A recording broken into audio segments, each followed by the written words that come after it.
Hello, good evening. Okay, so this is our second class session in Human Capital in Organizations course. Very quickly, for those who were not present during yesterday's class session, what is expected from you in the course. So, as I've said earlier, the burden of assignments is not heavy at all. Here is your quiz 1, which you will need to submit. The quiz is already open. As soon as you feel like you can take it, write it, and the quiz will stay open until the last day before the midterm exam. Here is your homework on networking. And I'd like to remind you that the grade consists of 2 parts, equal parts. The actual presentation that you are making, oral presentation, how you are able to present what you have done in this project, and the paper by itself. So you load, there are 2 special places to load this information, so please use them. And then there is your midterm exam scheduled for April 30. After the midterm exam, quiz 2 will be immediately open. And when you feel like you can take it, write it at your convenience. And here is presentation of your individual project. Once again, it will be open right after the midterm exam. And here is your midterm, so final exam. So that's it. Just wanted to, once again, to remind everyone about these requirements, especially for those who were not present yesterday. So, and now let's move to the actual discussion of today's class session. And today we will be dealing with a question, is organizational human capital always utilized effectively? And why is the issue of power always present in organizations? Why is this question here? Is organizational human capital always utilized effectively? And the big answer, probably you will be able, the big answer without any theoretical or practical facts being added, what would you say? Is organizational human capital always utilized effectively? Let's think about companies which you know. I'm sure that you know some companies which work according to on the level of their abilities. Meaning the company works up to its potential, performs up to its potential. And this is a sign that human capital of such company is utilized effectively. At the same time, I'm sure that you know plenty of companies which operate and which perform below or significantly below of their potential. I'm sure that I know such companies. I'm sure that you know such companies. You think about the company, and it seems like it is in the good market. It has resources, but for some strange reasons, the company is declining. And one of the huge and one of the major answers is that human capital is not utilized effectively. What it means, we'll be talking today and next class session as well. And we will come up with some really interesting conclusions and insights about it. So let's start our discussion. Let's look at the real life situation. Anne was promoted from within the company to the top management position. Soon after, to the great surprise of her colleagues, she started behaving in a manner different from her usual self. Quickly, she established distance between herself and her former friends and co-workers. She considered it was okay not to return a phone call or pass her colleague with a busy look without even saying hello, or protecting her own position at the cost of her subordinates. Happens very often, unfortunately. She stopped analyzing her decisions, considering them to be always right. She was not happy when someone questioned her decisions or had different ideas. When that happened, she attacked back. She stopped paying attention to constructive advice from others. Furthermore, Anne formed an inner circle consisting of her favorite employees. She gave significant favors to those employees whom she liked, and treated unfairly and indifferently those who were out of her favor. And she did not even hide her attitude. Morale and organizational commitment among employees of her department dropped. Her direct reports complained to one another about the toxic and unfair climate in the department. And of course, the performance of her department dropped, which consequently affected the entire company. So, why did it happen? And with good intentions originally. This real life situation is a real life situation. It has lots of negative stuff here.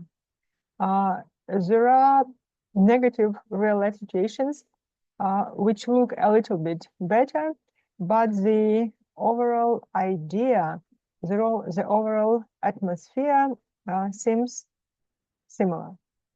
So a person has been promoted, and something strange started happening with how that person treated others, with how that person actually treated his or her position and the company. Once again, I'd like to underline a very important idea is that this does not always happen. And we'll be having a special lecture about it. This is a real life situation which often happens, but such situations does not happen all the time. There is a really good number of good stories when a person was promoted or when a person is in the top management position and is not behaving that way. So there are good bosses and there are bad bosses. So the question is, why are there good bosses and bad bosses? Good top managers who do everything to help the organization, and bad top managers who think only about themselves. Good functional leaders and not that good functional leaders, and so on. So does it depend only on character, mood, temperament of a specific individual? Let's get some insights from Jeffrey Pfeffer from Stanford, one of the world's leading experts in influence and power in organizations. He said, if you want to lead with professionalism, values, and integrity, the next question you need to ask is how to get power to do this. If you go out with a set of values, which I'm sure you have, but do not have skills and understanding where the opposition will come from, and it will come from, and how to deal with it, you will not be able to be very successful in achieving your goals. If you want power to be used for good, more of good people should have power. And if you want good people to have power in organization, they need to understand the rules of the game. See, you do not start playing soccer without learning the rules, don't you? It is necessary to understand the strategies of power and why they are working. Very important thing to underline here that you don't need to do the same, but you really need to understand the methods that others are willing to use to go ahead. And when you understand these methods, and when you understand the motivation behind these methods, then the situation about N will not be surprising at all. And you definitely will be able to very quickly and intelligently answer the question, does the fact that good bosses and bad bosses exist, and does it depend only on someone's character, mood, and temperament? The fact is that power explains many things. Power which exists in organizations, organizational power and influence explains many things. So let's look first at what some classical authors wrote about it. Let's start with Bertrand Russell. I'm sure you know this British philosopher. In 1938, he wrote a really famous book called Power, a new social analysis. And experts said, and later also said, that that book deserved to be on the bookshelf of any organizational leader, of any person who wants to achieve career progression. And the only reason why that book did not actually reach the shelves of everyone was that, see, it's 1938, the Second World War was about to start, so people were busy with thinking what to do with Hitler. So that was why the attention was drawn away from the book, although it truly deserved to get to, as I've said, to the shelves of many.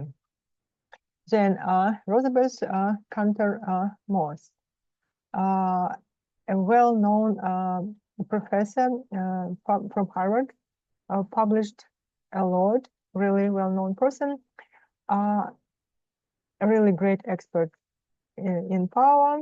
Now he's considered a classical expert, of course. So this is what she wrote in one of the articles in Harvard Business Review. Power is America's last dirty word. It is easier to talk about money and much easier to talk about sex than it is to talk about power. People who have it deny it. People who want power do not want to appear to hunger for it. And people who engage in its machination do so secretly. Yet, power is a critical element in effective managerial behavior. In 1980, two well-known experts, Corsi and Friedberg from France and Austria, both of them, so this is what they wrote. Power is at the heart of every organization, and it lies at the center of organizational problems. Cooperation of people in organizations is possible only under the condition of taming power. However, and this is the last important sentence, however, unfortunately, it seldom happens. So this is what classical experts in power said. Let's look at some contemporary authors, also well-known individuals. And here is Jeffrey Pfeffer. This is what he wrote in 2022 in his really well-known book, Seven Rules of Power. Like most tools, power, once mastered, can be used to accomplish great things, terrible things, and everything in between. If the reality of power is not taken into consideration, it is like attempting to build a rocket without adhering to the laws of physics and thermodynamics. Another well-known expert, Adam Galinsky, wrote about power that people with power roam in a very different psychological space than those without power. Meaning, people who have power in organizations, people who have power, they view the world in absolutely different way. If you compare with those who have less power, with those, for example, employees who have less power. So they roam in a very different psychological space than those without power.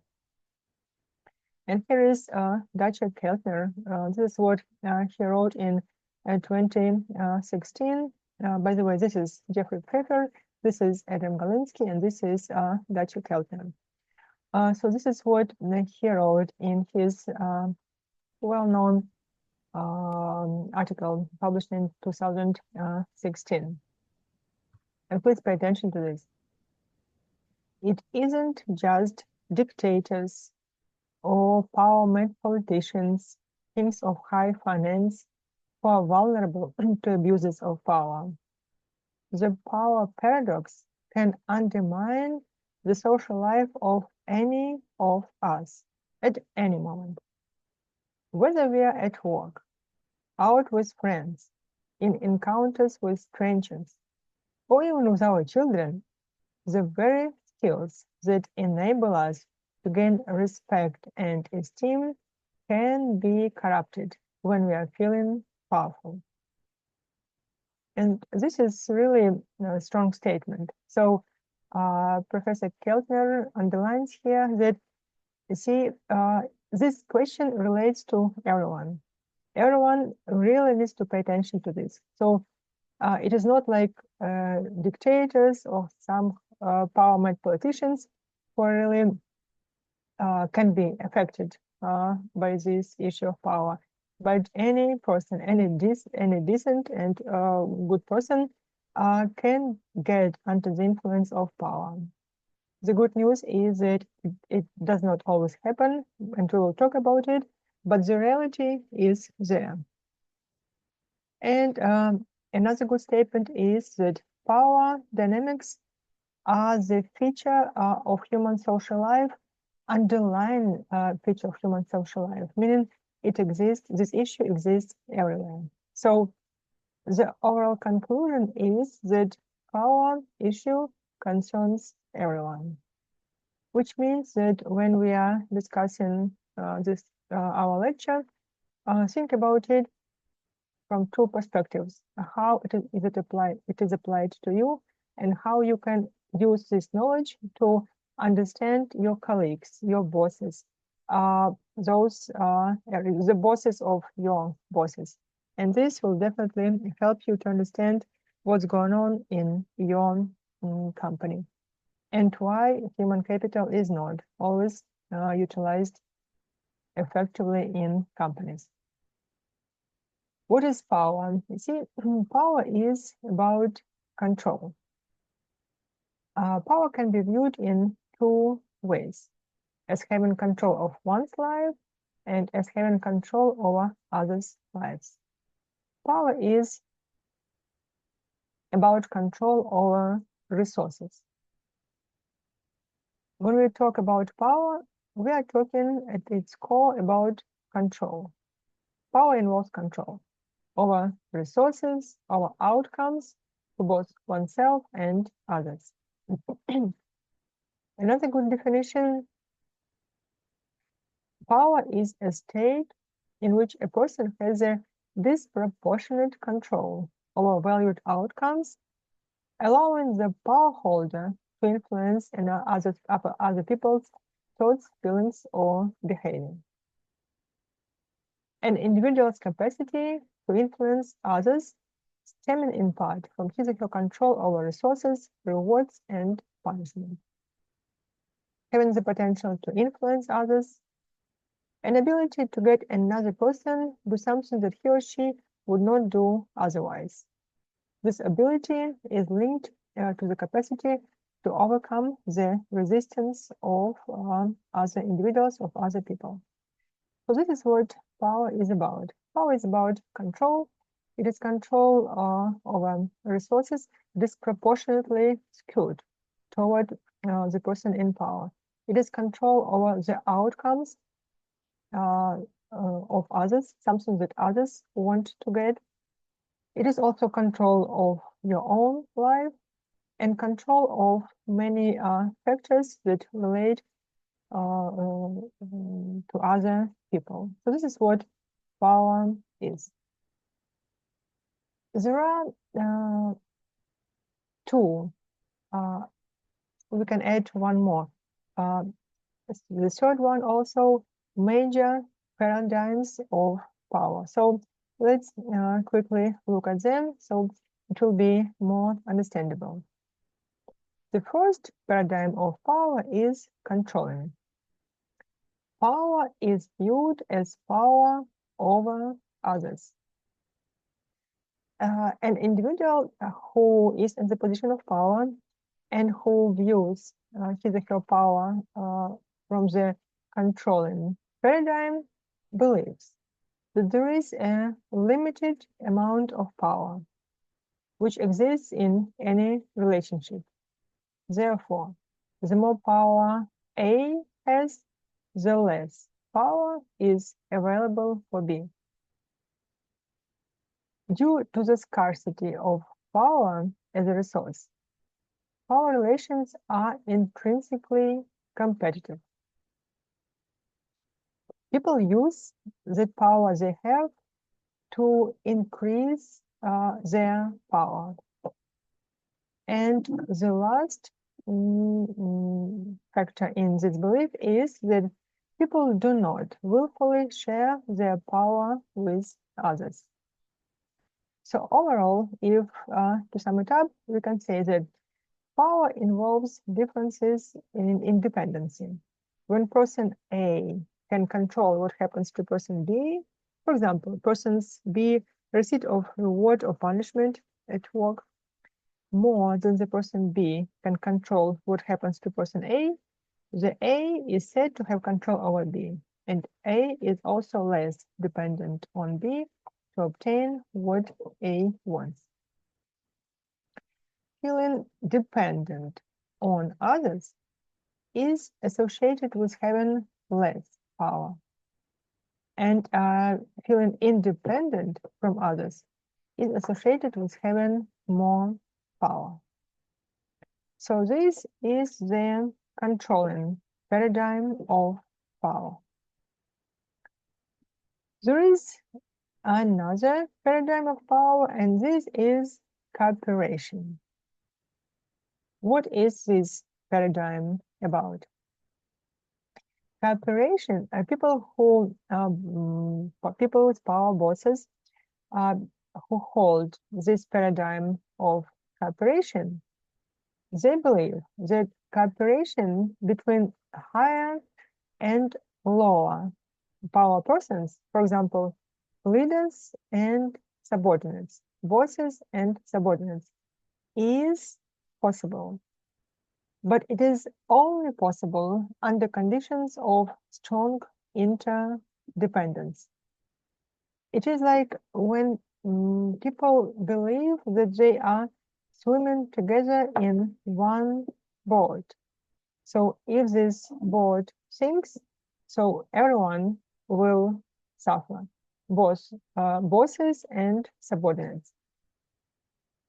So once again, if an individual has the cooperation believes or holds the cooperation belief of power, this individual believes that cooperation between bosses and subordinates is possible, but it is possible only under the conditions of strong interdependence. Once again, when both the boss and the subordinate believes that they are swimming together in one boat, and that both of them really need to work hard for the boat to stay afloat and to reach the shore.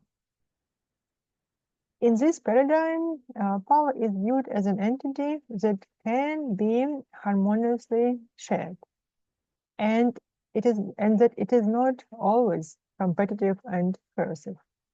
However, once again, strong interdependence must be present.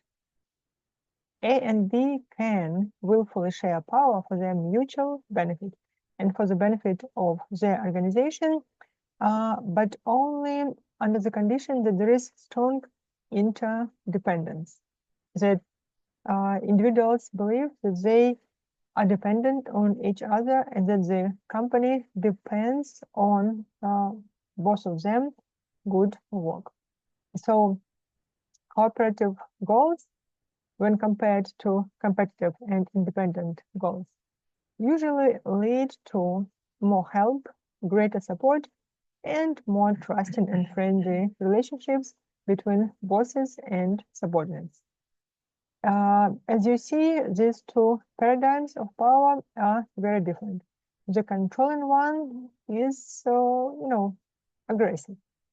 So a person who holds this view, once again, believes that there is limited amount of power and I don't want to share it because the less I have, the more of power someone else has.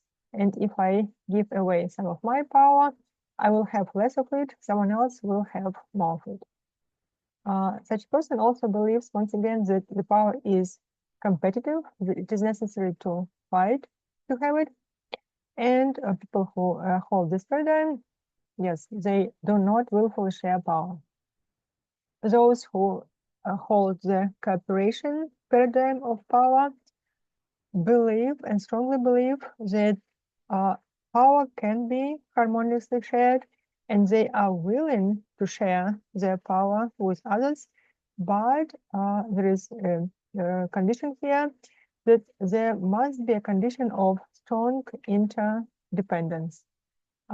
People need to feel that they are swimming together in one boat with all the consequences from there.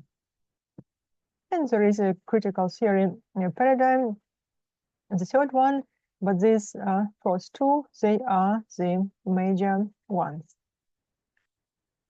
Now, after we have discussed this theoretical part about paradigms of power, the question is, are organizations really rational and orderly?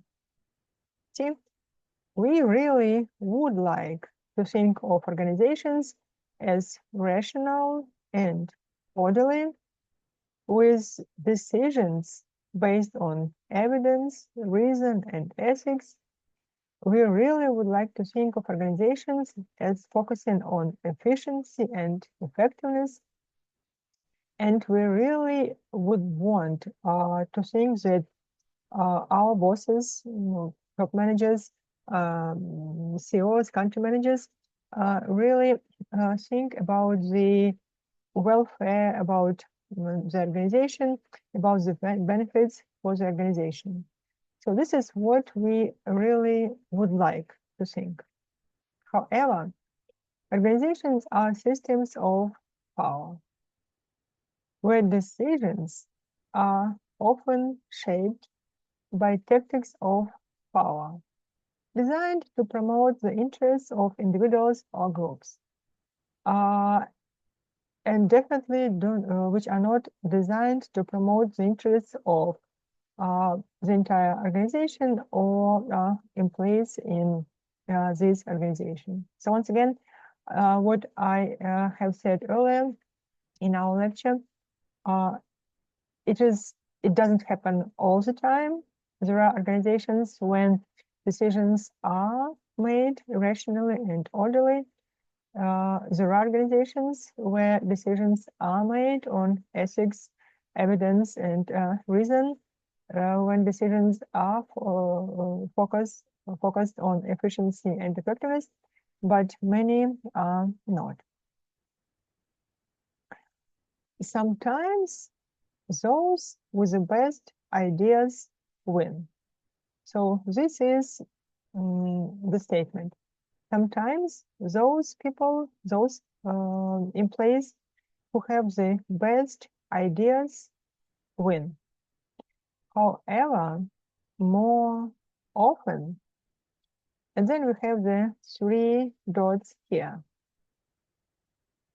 However, more often, the winners are those who are simply better able to exercise influence behind the scenes by playing politics, organizational politics, which is power in action. See, good ideas do not always sell themselves, and rational arguments are not accepted just based on their wisdom. This is what Henry Kissinger, he was the US Secretary of State. He was a very well-known American diplomat. This is what he once said. And here is a quote. Before I served as a consultant to Kennedy, I had believed that the process of decision-making was largely intellectual. And all one had to do was to walk into the president's office and convince him of the correctness of one's idea. And now the most important sentence comes.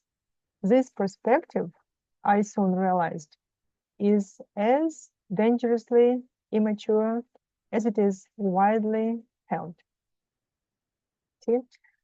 This person was really experienced politician, and this is what he stated, that this perspective, what perspective? The perspective that decision-making is intellectual, the decisions can be reached based on someone using reason and logic and hopefully some moral stance to prove his or her idea.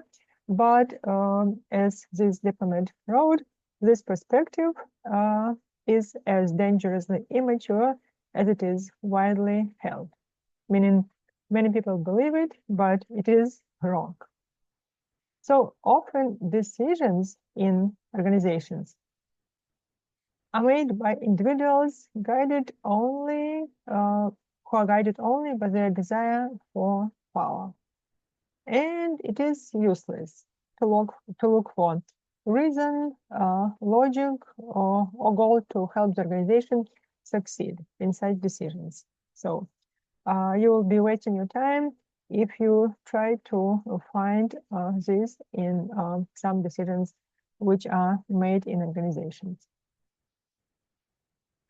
See, organizations are really only partially rational. Often we are surprised, upset, disappointed, and angry when we see how decisions are made in our organizations. So we need to understand that this problem is not caused simply by an individual personality. So consequently, we should not deal with it only kind of on emotional level. This is how many systems in organizations work. Once again, I'm repeating myself that not all organizations are this way, but many are. Let's take a look at some quotes from authors from different times. So here I have quotes from classical authors and from modern authors. Organizations can be viewed as human constructs open to biases and distortions, only partially rational, difficult to predict and judge. Organizations often exist not so much thanks to, but in spite of the strategies of their leaders. Another good quote. A sense of disbelief occurs when managers try to make decisions to improve the performance of their organizations, while most observers and participants know that personalities and power struggles play significant, if not the overriding role in this decision making. Subordinates may subordinates know what's going on in the company, and subordinates know that when a particular manager, top manager, functional leader, department head, whoever, a person with an individual with power in an organization is as if making or trying to make some decisions for the company, but it is obvious that what really drives the ideas, the decisions, the steps, the performance of this particular individual is simply the power struggle to get more power for himself or herself at the cost to the company that this person doesn't care about. Another quote. In an organization, a political pyramid exists. Okay. When people compete for power, it's the economy of scarcity. You know, economy of scarcity is everywhere. Resources are limited. Financial, human, hard resources, all resources, natural resources, all resources are limited. And this is one of the reasons how competition for power becomes even more pronounced. Let me give you an example. In the case of one merger, the president of the acquired company resigned rather than accept the relative displacement in rank, which occurred when he no longer acted as a CEO. Two vice presidents contested for the position of executive vice president. The vice president with the weaker power base soon resigned. His departure resulted in increased power for the remaining vice president after the gradual elimination of the rival camps, which had been identified with the help of the main contenders for power. See, the person, this potential vice president, may have had better experience, better skills, better insights for how to develop the company, meaning this second vice president may have been the significantly better person for the position than the actual employee who remained. But since the first one had, according to this quote from publication, which is a real life story, but then since that vice president had a weaker power base for whatever reason, so he had to resign, and then the entire rival camp was eliminated by the remaining vice president. Once again, really great employees with great individual human capital who really cared about the company. So they were, as that particular source said, eliminated, meaning they were forced out of the company. The same, they may have, they could have been the real jewels for the company in terms of their experience, work, ethics, motivation to work for the company, but because of the fight for power, they had to leave. A few more quotes. In cases in cases which include development of an organization, usually the first question is who will get more power. So when there are ideas about acquisition of, for example, another company, or development of other departments, or some restructuring, so anything which relates to development of organization, usually the first question is who will get more power. And obviously, those who predict that they may lose power, they will do everything in their power to stop this without any consideration how it will affect the company. Another good quote, in the power relations among executives, the so-called areas of common interest are usually reserved for banalities. The more significant areas of attention usually force conflict of interest, especially competition of power, to the surface. So people may, top managers, they may talk a lot about, some teamwork, respecting ideas of others, good decision making for the company, all these really nice cliches, leadership, another very popular cliche. But in reality,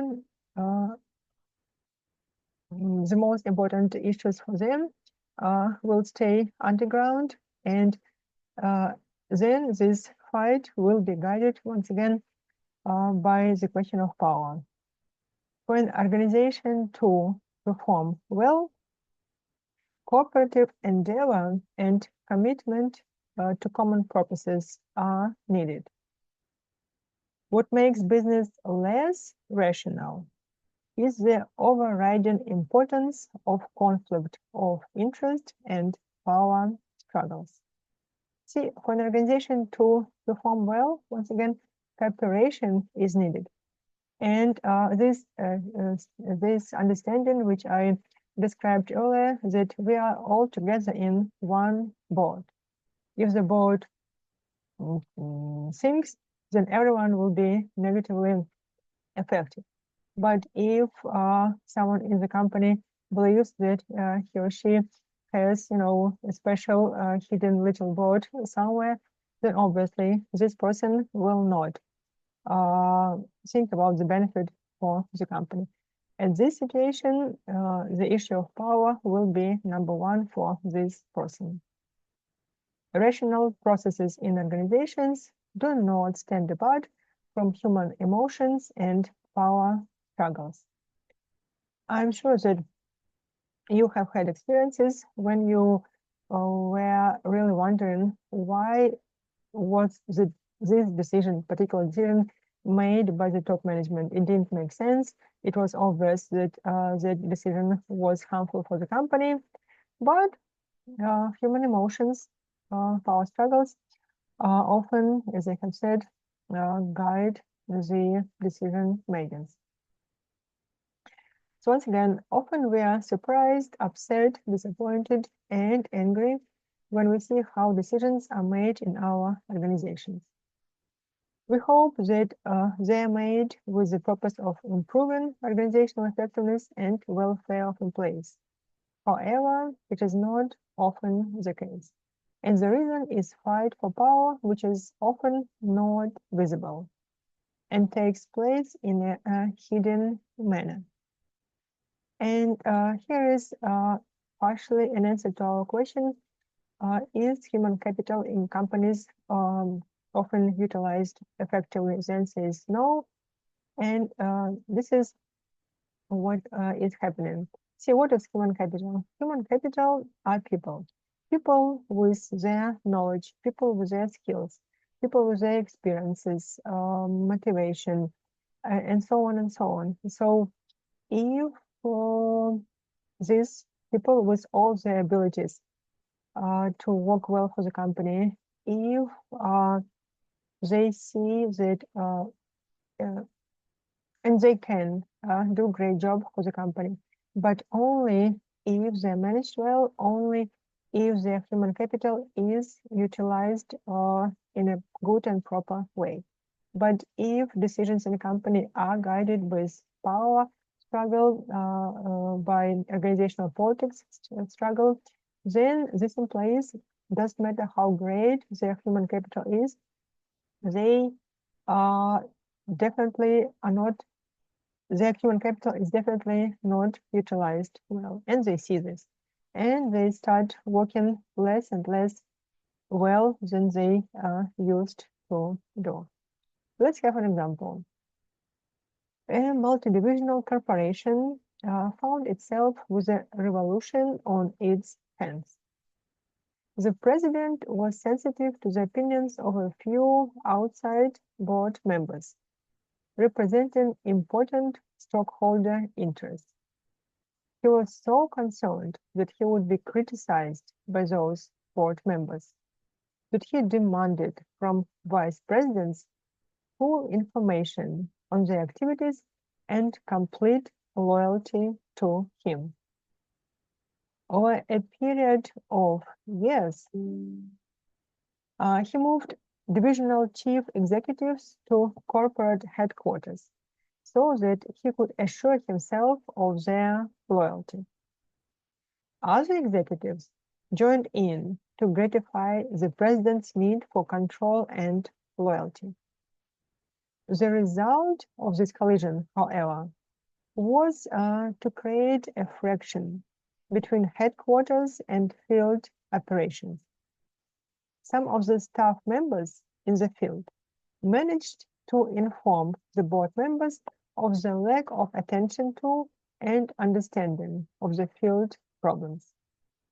Discontent grew to such an extent that the board asked the president to retire.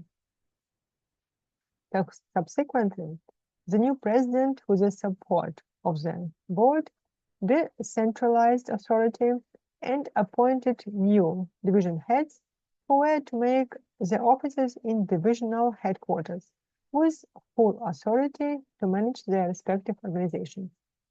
One of the continued problems of the new president was to dissolve the collusion at headquarters without a wholesale firing of the VPs. See, fights for power take away attention from the questions important to the organization, performance improvement, quality of products, and so on, and turn it to who gets more power. And this often happens at the expense of the entire organization.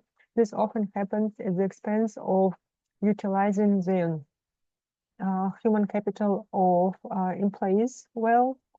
And this is really unfortunate situation because the company may have really many great employees who once again have good experience, education, skills, and knowledge, who want to see the company succeed.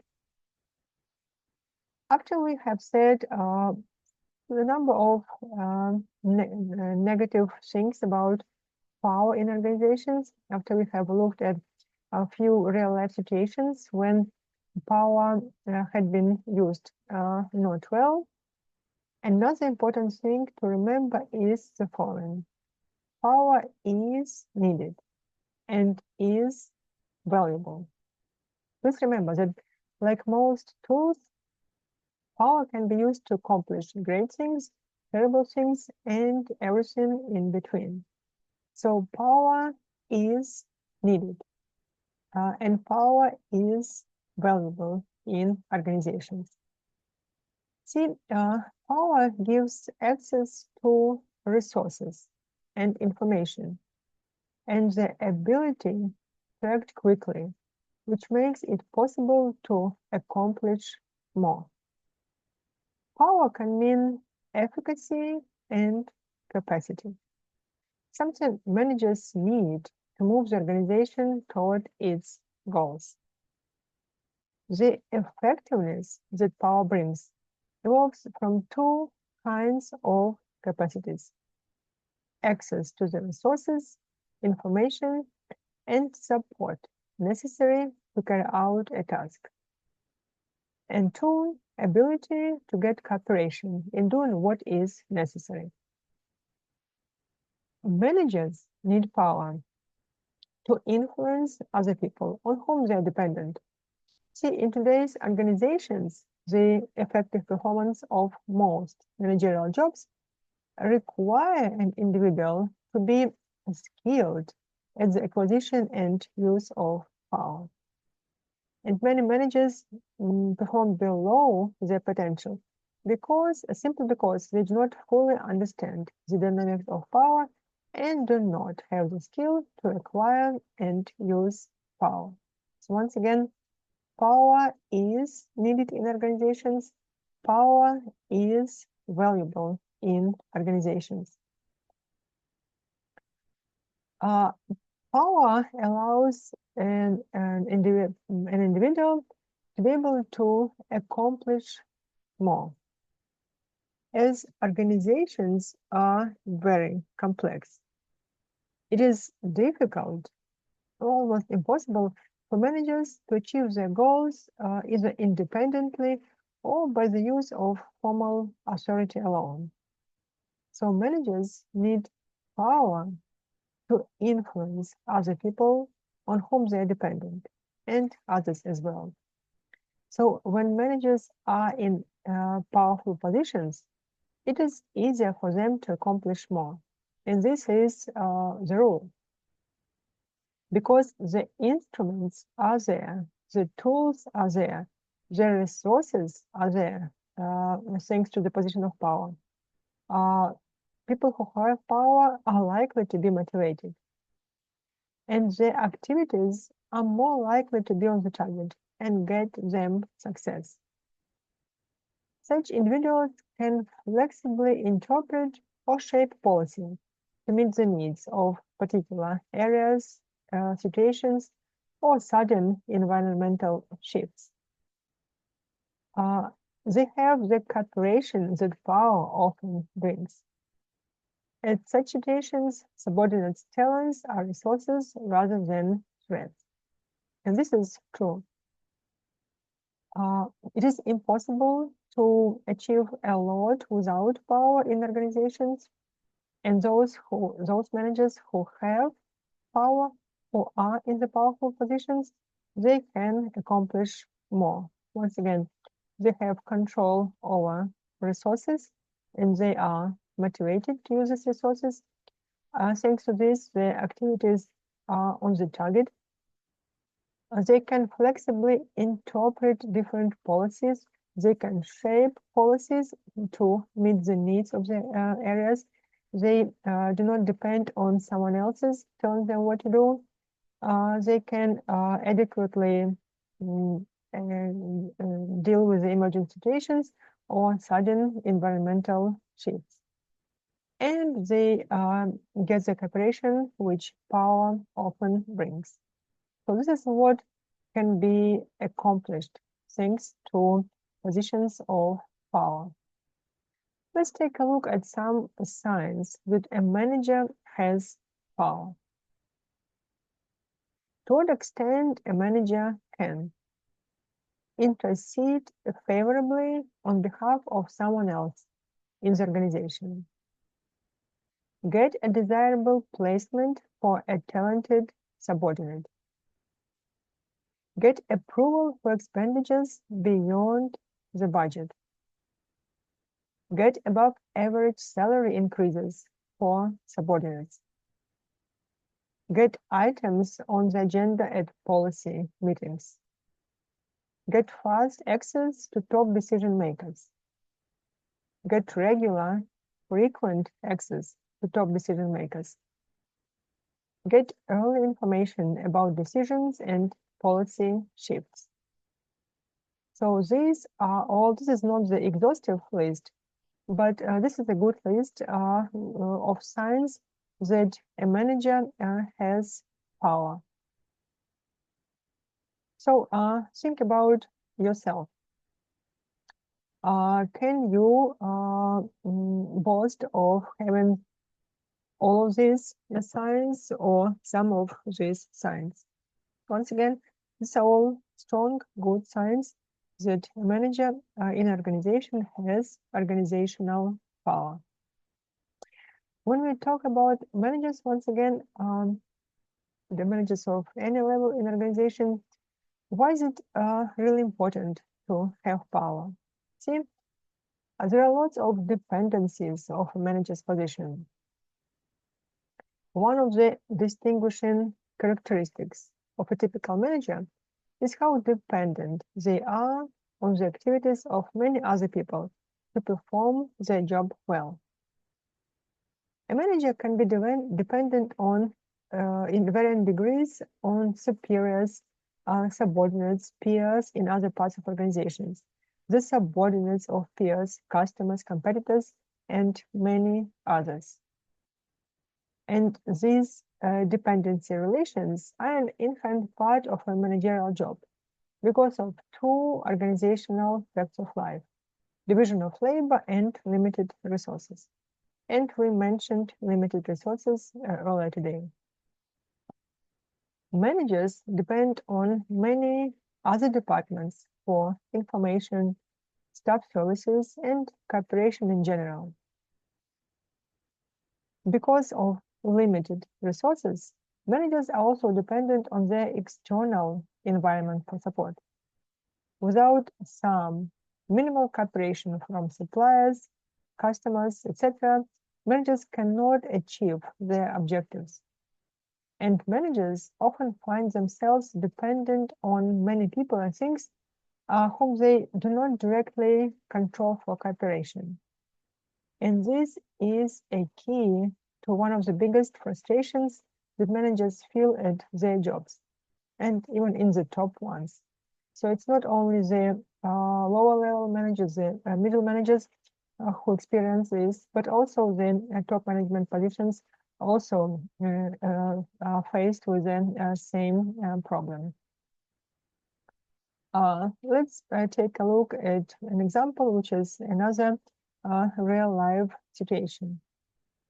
After nearly a year of rumors, it was finally announced that the president of the ABC Corporation had been elected chairman of the board, and that Jim Franklin, the VP for Finance, would replace him as president.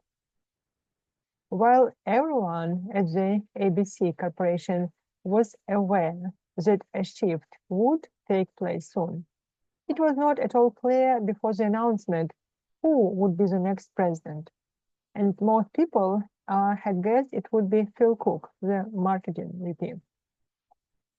So 9 months into the job as executive officer, Franklin found that Phil Cook, still the marketing VP, seemed to be fighting him in small and subtle ways. See, there was never anything blatant, but Cook just did not cooperate with Franklin as the other VPs did. Shortly after being elected, Franklin had tried to bypass what he saw as a potential conflict with Cook by telling him that he would understand if Cook would prefer to move somewhere else where he would be a CEO as well. Franklin said that he would be willing to help Cook in a number of ways if he wanted to look for a presidential opportunity elsewhere. Cook thanked him, but said that family and community commitment would prevent him from relocating, and all CEO opportunities were in different cities, so he did not want to relocate. The situation did not improve for almost a year. And since the situation did not improve for almost a year, Franklin seriously considered forcing Cook out. At the same time, when he thought about the consequences of such a move, Franklin realized of just how dependent he was on Cook. Marketing and sales were generally the key to success in the industry, and Cook had been in the company for 25 years and built strong personal relations with many people in the sales force and was very popular. So if Cook left, many people would leave with him. And so here is Franklin not knowing what to do. So he is trying to make decisions, but he doesn't know what to do. See, this is an example one of the dependencies of a person at the top management position. There are many other dependencies of a manager's position. As a person gains more formal authority in an organization, the areas in which he or she is vulnerable actually increase and become more complex rather than reverse. And this is why the fight for power intensifies.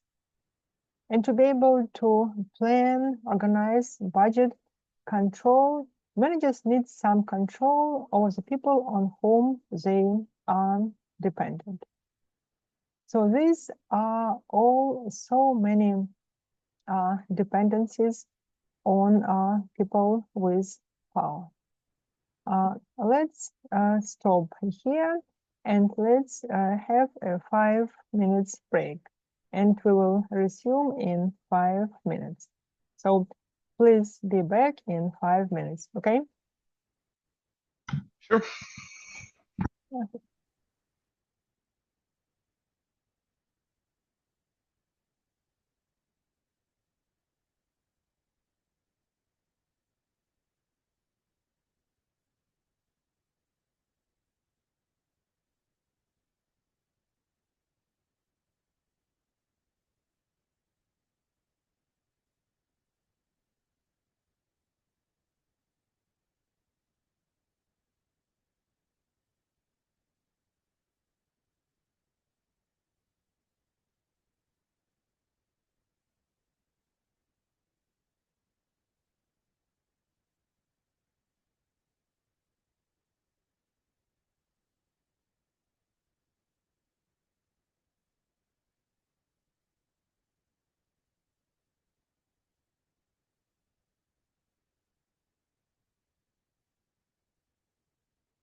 Okay, are you back? Yeah. Good. Let's continue.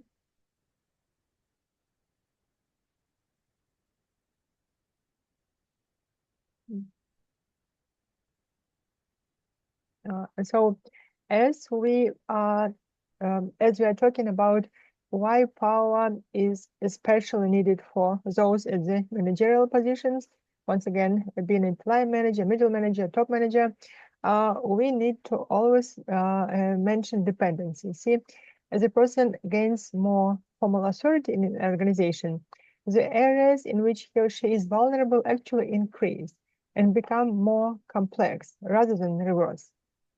And this is why the fight for power intensifies. So to be able to plan, organize, budget, staff, control, and evaluate, managers need some control over the people on whom they are actually dependent. And trying to control others only by directing them on the basis of power associated with the position does not always work. So being aware of these dependencies and their limiting effect. Successful managers try to eliminate or avoid unnecessary dependencies and establish more power over others. In other words, it is primarily because of the dependence inherent in managerial jobs that the dynamics of power form an important part of a manager's activities. However, often managers cross the line of good and not so good use of power. And this is important thing that we always need to remember.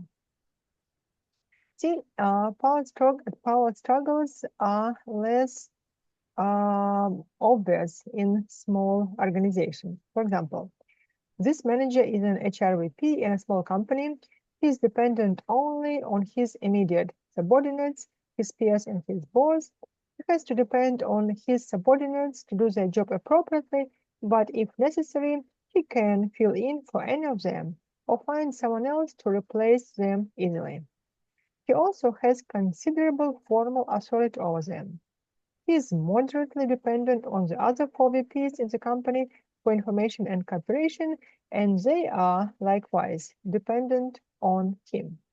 The company's president has considerable formal authority over him, but is also moderately dependent on this VP for help, expert advice, the service, and other information and general cooperation. See, in such situations, in such small organizations, power struggles are not that intensive, power struggles are not that hard, and everything is goes significantly more smoothly. But in complex organizations, power struggles take place much more often. They are significantly harder, they are fierce, and they are often difficult to deal with. For example, this particular manager is a service department manager in a large, complex, and growing company. This person is dependent not only on his boss for awards and information, but also on 30 other individuals who make up the divisional and corporate top management. And while his or her boss is moderately dependent on them too, most of the top managers are not, because this manager's subordinates, for people reporting to them, he or she is dependent not only on his subordinates, but also on his or her subordinates, and so on and so on. So see, in complex organizations, power struggles are fierce, which all leads us to the conclusion that powerlessness of managers is harmful. When when an employee in the company does actually does the person does have to be on a managerial position. If an employee in the company does not have power to accomplish his or her work well, such an employee is frustrated because they lack the supplies, information, or support to make things happen easily to do their job well. This leads some of them to turn instead to the ultimate weapon of those who lack productive power, and which is oppressive power. Powerlessness tends to breed bossiness rather than leadership. So if you know about some such individual, then probably the reason is that this particular individual does not have enough of power. And in organizations, there are positions which definitely have less power than they need to have in order to do their job well. So once again, based on organizational structure, some positions have significantly less The power. timer has been going on for an hour. Here. Someone is talking. Please mute yourself. It usually works. But for some reason, I'm reading this. It will be easier for everyone to hear. Okay, so the positions of less organizational power is, for example, a middle manager's position and all similar positions. Middle managers do not have enough of support from above. At the same time, they have to administer programs or conduct policies that they have no hand in shaping. They often lack the resources to influence or reward people, and they cannot easily control events. Rather, they must react to them. So middle management is a well-known position in the company which lacks power. Staff professionals, for example, accountants, they also lack power. As advisors behind the scenes, staff people must sell their programs and bargain for resources. But unless they get themselves entrenched in organizational power networks, they have little in ways of favor to exchange. The staff professionals, for example, accountants, they are seen as, useful adjuncts to the primary tasks of the organization, but inessential in the day-to-day operation itself. And staff professionals are often seen as adjuncts to primary tasks, and these are the positions which definitely lack power. And then low status, high power position. For example, a HCO secretary. This is a low status position, but a high power position. The person who holds the keys to the HCO. So such a position has high power and often behaves accordingly. So let's look at some organizational or job factors which contribute to either power or powerlessness. Established routines. When a person needs to always perform and fulfill established routines. So this creates powerlessness. When an employee, the position has task variety, yes, it creates power. When a person is the position gets rewards and is rewarded for predictability, it generates powerlessness. When a person, the position is rewarded for unusual performance or innovation, this generates power. Relation of tasks to the current problem areas that the company faces generates lots of power. Interpersonal contacts in the company generate lots of power. Contacts with senior management, with senior officials, yes, lots of power.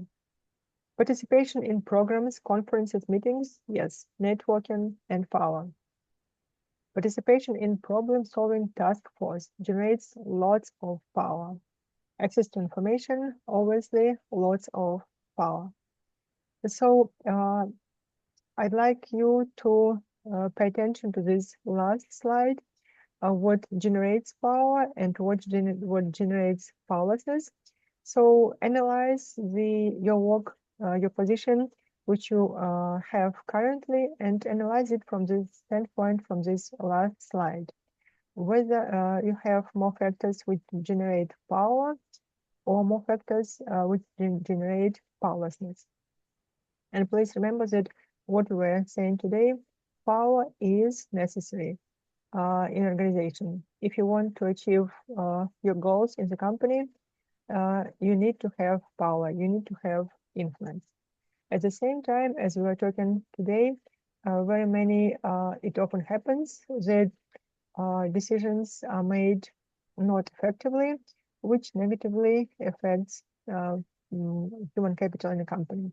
And if you really want your company to succeed, you need to make sure that you have power, that you have a lot of power in the company, so that you will make decisions keeping the interest of power, the interest of company in at your side. So this is what I wanted to share with you today. Let's see whether you have questions.